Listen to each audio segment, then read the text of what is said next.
What's up, Dexter fans? Well, we might possibly have the most frustrating cliffhanger ending of any episode in any Dexter season that we have ever had, ever. I say that maybe because, well, I don't know. I don't know how sure I am on that one. I would have to revisit the past seasons, but this cliffhanger was is gonna leave me really excited for the next episode. But we'll get there. Starting from the beginning, we find out exactly what we expected with Dexter and going back to his blood splatter analysis with Iris in the caves. And he does his thing. He does his thing exactly like he used to. So I really love his banters and his throwbacks to like his mannerisms and stuff like that in the classic Dexter blood splatter analysis that we grew to know and love. And there's a tooth found with potential DNA from Kurt. Now that left me really excited right at the beginning of the episode because I want to see Kurt really be dragged through, the legal system and you know, I guess harshly to say get what he deserves really. But like it seems like it's he's really gonna get a lot of I would say karma delivered to him too. I found it interesting that Dexter was holding off on the kill too, because that's another thing that I would have to revisit the other seasons. I don't think Dexter has ever really held off on a kill and held off on his temptations to kill anybody that fit his code, especially when he has such an urge and a drive towards, like a personal vendetta towards Kurt. But he does think about it, even with Deb's kind of convincing a little bit. He does think about holding off, and that is kind of unlike Dexter to begin with, but especially with the big thing involving Harrison. Excuse me, and Kurt being after Harrison. I found that interesting. One thing I have to say about Dexter is he really set himself up through this entire season for failure in protecting Harrison and protecting his son. And the question was always like, or not the question, but the statements were always like he's being the shittiest father. He is not built or capable to be a dad at all, or a provider or a guardian or anything. And right now, with this episode, it really made it clear that that's going to bite him in the ass hard, because we know now for sure that Kurt is out for revenge. I loved how he used the titanium screw to screw with Dexter, quite literally and metaphorically. And it's awesome that he that was his evidence. Kurt's, I mean, evidence with the titanium screws that they didn't melt, and how he's so sly and passive aggressive with Dexter in the most brilliant of ways. I love that scene in the diner right before he gets arrested, where there's no like apology from Dexter from the night before, because Kurt just brings him a slice of pie and is being friendly to Dexter. When in the last episode, right at the end, there was that whole situation at the wrestling match, and you would think that there would be like some kind of my bad for last night, but there was none of that. Dexter was just, they were giving each other the eye and everything.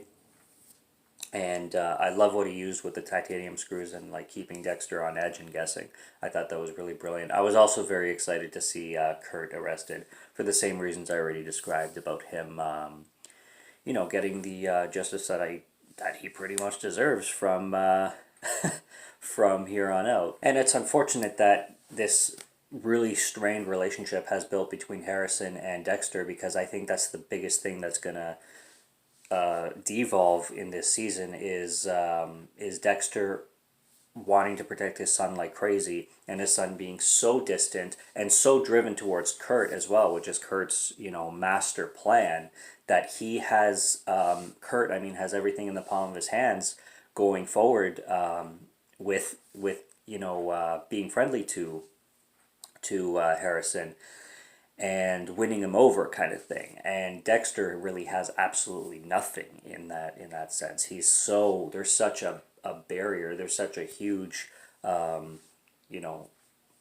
blockage between those two that he's going to have the hardest time protecting his son in any way, which is going to be really, really disturbing and sad, and really interesting to see, you know, what happens with him in protecting his son, and how long it's going to take Harrison to finally trust Dexter. Like, that final scene was crazy, where he was holding Dexter off with the knife and everything, and he made it extremely clear that that as a kid he remembers everything as like an infant, pretty much. And that face with the Trinity Killer again showing up with his character, really disturbing stuff. Now, when it comes to Kurt's confession, or statement, you should say, it's not really a confession. If Angela believes that bullshit, Angela's not as smart as I thought she was. Like, she seems to be buying it in a sense, or at least giving up, and that's very unlike Angela. With her determination that she had all along, and for her to just buy that bullshit story after like Kurt has blatantly lied about his son once, that guy's not to be trusted anymore. So for her to buy a story about his dad and everything, I don't know, like, I don't know about Angela's thought process on that one, because Angela should be like, bullshit, right from the get-go, and not give up on this case. And the other thing too is with Kurt's statement about his dad. They really revealed a lot to the audience that the characters don't know yet. So we're in a situation where the audience knows a lot more than the characters do. And I think they gave us a little bit too much in this episode with the backstory of Kurt driving the truck, picking up Iris, shooting her, and developing his whole method of killing. I liked the part where he was a really little kid and he was hearing his father, Roger, beat the girls in the back of the truck, and that's what made him sick in the head. But I think the whole reveal could have been saved for a little bit more into a future episode, like episode 9 or even the finale. Because I think we got a little too much information compared to what the characters know. So right now I feel like we're in a situation where we know too much, and if it was revealed a little bit slower, maybe it would have a little bit more payoff. But that's just a little nitpick, and that's just my opinion on that situation. Because Kurt's ritual was built up so much, it feels like they're just like, oh, here we go, there it is, done.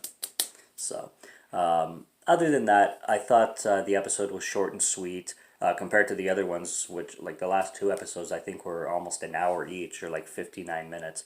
This one was a good 45, and like I said, that ending where Dexter seems to be kidnapped, the way he's always captured, you know, his victims, and he's pretty much captured in almost the same way outside of the needle. He's, you know, choked unconscious in this situation, but same thing kind of deal. And like, I'm really wondering where this guy's gonna take him, and how long Dexter's gonna be MIA. You know, is it gonna be 2 minutes in the next episode, or is he gonna be down and out for the entire episode, or maybe even 2? Who knows?